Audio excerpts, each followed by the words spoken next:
आज पटना के दारोगा राय पथ में स्वतंत्रता सेनानी स्वतंत्रता निजी भवन भारतीय विद्यार्थी मोर्चा के तत्वाधान में बामसेफ की एक बैठक आयोजन किया गया, जिसकी अध्यक्षता प्रोफेसर अमित कुमार पासवान किया गया। अनुकूल संविधान का इम्प्लीमेंटेशन कराने का एकजुटता के साथ अगर हम लोग खड़े हो जाए, जातीय आधार पे गोलबंदी के साथ कि हम भारत के मूल निवासी हैं, हम सेठ में नहीं बटे हुए हैं, क्योंकि जब बीमार होगा तो दुसाध चमड़ा धोबी पासी नौआ का हरबिंद बेलदार भी होगा, ब्राह्मण भूरमिया राजपूत भी होगा, शेख सैयद पैठान भी होगा।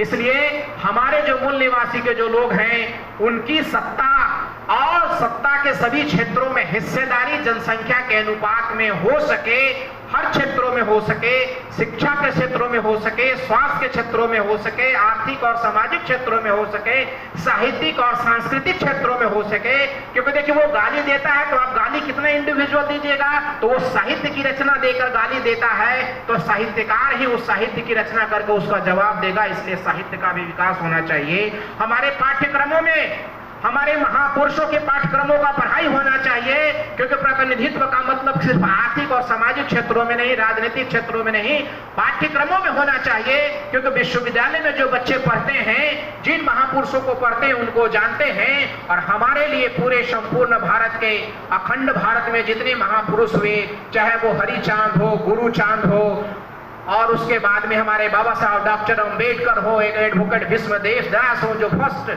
MLC in India, the first time in India 1922, the before the March। पहले प्रोफेसर हमारे यहाँ 1914 में प्रोफेसर पाली के हुए। आपको ये मुकुल लाल बिहारी जो बंगाल के पाली के प्रोफेसर थे, ये तमाम लोगों को जब तक हम पढ़ेंगे नहीं, मंगूलाल साहब को नहीं जानेंगे, गुरु नानक को नहीं जानेंगे, ज्योतिबा फूले साहब को नहीं जानेंगे, माता रमाबाई को नहीं जानेंगे, सावित्रीबाई फूले को नहीं जानेंगे, शिवाजी महाराज को नहीं जानेंगे, पेरियार नायकर को नहीं जानेंगे, गाडगे साहब को नहीं जानेंगे। और ये जानने का सबसे बड़ा आधार स्तंभ पाठ्यक्रम होता है। इसलिए ब्राह्मणवादी सरकार जब इस भारत में मजबूती के साथ पहली बार जब आई, पहले भी आई थी, लेकिन खुलकर जब आई तो पाठ्यक्रम में उसने सबसे ज्यादा चेंजिंग किया। जो आपका एक विषय रहा है, जो कोई बोलेंगे, पाठ्यक्रमों में जाकर अब देखेंगे कि धर्मशास्त्रों के पाठ्यक्रम में घुसाकर धर्मशास्त्र का विश्लेषण करने का क्षमता का विकास समाज के हर वर्गों में वो डालना चाहता है। क्योंकि जो वो जानेगा वही क्रियाकलाप करेगा, जो जानेगा वो विचार में आएगा, जो विचार में आएगा वो कार्य रूप में आएगा। तो बहुत सारे वक्तागण हैं जातीय किस मुद्दे को लेकर बैठक की गई? आज सर जो प्रोग्राम चल रहा है बामसेफ की तरफ चलना है सर, किस मुद्दे को लेकर आज जो प्रोग्राम हो रहा है? सबसे पहले तो आप तीसरे पथ जो सोशल मीडिया के आप साथियों को मेरी तरफ से धन्यवाद। मैं यादव संतोष नागवंशी, प्रदेश अध्यक्ष भारत मुक्ति मोर्चा बिहार बक्सर से। अभी जो ये स्वतंत्रता सेनानी हॉल जो दारोगा राय पथ पटना में जो यह कार्यक्रम हो रहा है, यह बामसेफ का जो आउटपुट विंग है, सहयोगी संगठन विद्यार्थियों का, युवाओं का, बेरोजगारों का। ये विद्यार्थियों का संगठन भारतीय विद्यार्थी मोर्चा का 8वां राज्य अधिवेशन यह संपन्न हुआ। और बामसेफ भारतीय विद्यार्थी मोर्चा संगठन इसलिए बनाया कि बामसेफ का जो लक्ष्य है, उद्देश्य है व्यवस्था परिवर्तन करना। तो व्यवस्था जब परिवर्तन होगा तो भारत को चलाने के लिए, इस व्यवस्था को संभालने के लिए हमारे पास मैन पावर होना चाहिए, यानी ह्यूमन रिसोर्स हमारे पास चाहिए, ताकि हम बदले हुए व्यवस्था को अपने तरीके से चलाएं, मूल निवासियों के साथ सहयोग से चलाएं। उस व्यवस्था को चलाने के लिए भारतीय विद्यार्थी मोर्चा का बामसेफ ने गठन किया। उस भारतीय विद्यार्थी मोर्चा का बिहार राज्य का 8वां राज्य अधिवेशन आज संपन्न हो रहा है, जिसकी अध्यक्षता जो मान्यवर राकेश गायकवाड़ जी जो महाराष्ट्र के हैं, जो भारतीय युवा मोर्चा के राष्ट्रीय प्रभारी हैं, उनके द्वारा यहाँ अध्यक्षता किया जाएगा।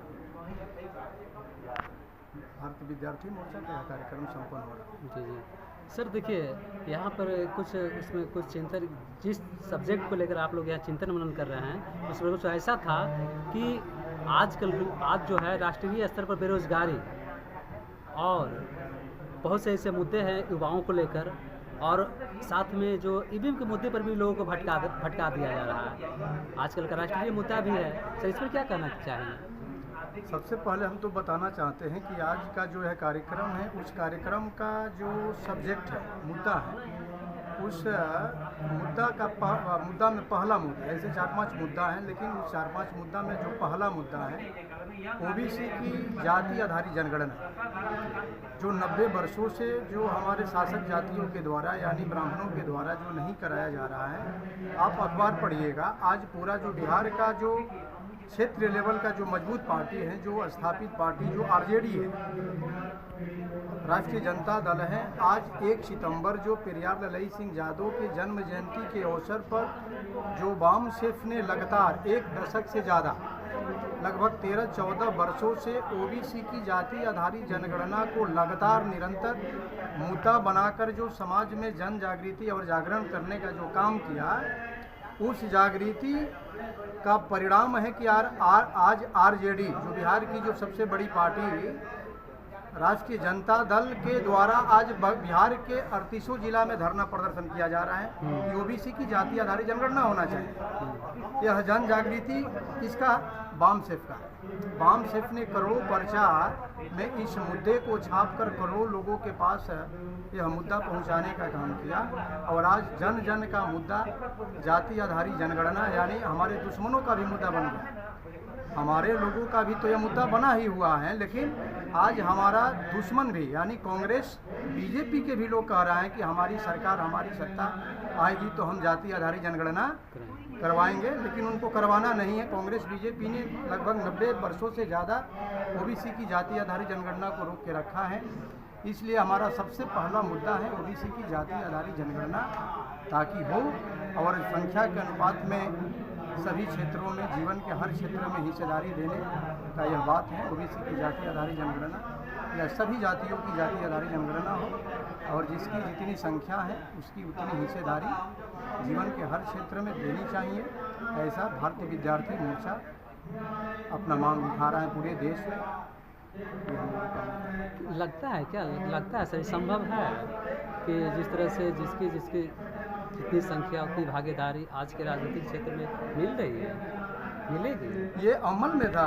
अतीत में देखा जाए हमारे महापुरुषों का, हमारे पुरखों का जो साम्राज्य था, अगर अतीत में चला जाए, इतिहास में चला जाए तो ये धरती पर हमारे पुरखों का राज चलता था। यानी देश के मूल निवासी का यह साम्राज्य, मतलब कि जो जिस धरती पर आप बैठे हैं, जो दुनिया का सबसे बड़ा मतलब साम्राज्य जिसको मौर्य साम्राज्य कहा जाता है, तो मौर्य साम्राज्य का यह राजधानी रहा। मगध साम्राज्य की यह राजधानी पाटलिपुत्रा रहा है, जो प्राचीन नाम पालीपुत्र था। पालीपुत्र को पाटलिपुत्र के नाम से जाने लगे हम लोग। तो ये पाटलिपुत्रा की धरती पर आ बैठे हैं। ये इसी धरती से पूरे अखंड भारत को नियंत्रित अशोक सम्राट जैसे मतलब कि प्रियदर्शी महान सम्राट कंट्रोल करते थे। उस धरती पर बैठकर हम लोग आज ये अधिवेशन कर रहे हैं, 8वां राज्य अधिवेशन कर रहे हैं और आने वाले भविष्य में पूरे देश में मूल निवासियों का राज स्थापित करने के लिए देश स्तर पर, राष्ट्रीय स्तर पर पहल चल रहा है और बहुत जल्द भविष्य में हम कम समय में सफल होने वाले हैं और हम अपने हिस्सेदारी ब्राह्मणों की व्यवस्था को समाप्त करके मूल निवासियों की व्यवस्था स्थापित करके मूल निवासियों के जीवन के हर क्षेत्र में हिस्सेदारी देकर उनको आज़ाद करना है, उनको संपन्न करना है। दलित मुख्यमंत्री बनाने की बात की जा रही है, उस पर क्या कहना चाहेंगे?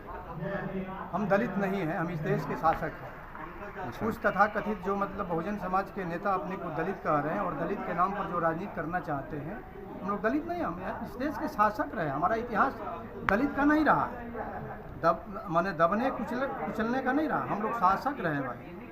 तो सर ये दलित जो शब्द हैं ये संवैधानिक शब्द नहीं है। दलित जो शब्द हैं गैर संवैधानिक शब्द हैं। बाबा साहब अम्बेडकर ने कभी भी अपने लिटरेचर में, साहित्य में दलित शब्द का इस्तेमाल उपयोग कभी नहीं किया। मुख्यमंत्री ने तो बांटा था दलित महादलित, यानी अनुसूचित जाति जो है वो संवैधानिक शब्द है, दलित कहीं शब्द नहीं। इसको गैर ब्राह्मण कहा जाए। हाँ, ब्राह्मणों ने हमको मतलब दलित महादलित में मतलब कि जो राजनीति करने के लिए जो उनके जो पिछलग्गू जो हमारे नेता हैं, चमचे भणवे दलाल, वो दलित महादलित में समाज को तोड़ना चाहते हैं। जैसे सुप्रीम कोर्ट में बैठे हुए मतलब कि ब्राह्मण जजों ने देखे ना कि SC ST कोटा के अंदर कोड है, यानी समाज को बांटना चाहता है। हम मूल निवासी समाज हैं, हम अपने समाज को मूल निवासी के सिद्धांत पर जोड़ना चाहते हैं और इस देश के शासक बनाना चाहते हैं। क्या नाम हुआ सर? मेरा नाम यादव संतोष नागवंशी, मैं प्रदेश अध्यक्ष भारत मुक्ति मोर्चा बक्सर बिहार से हूँ।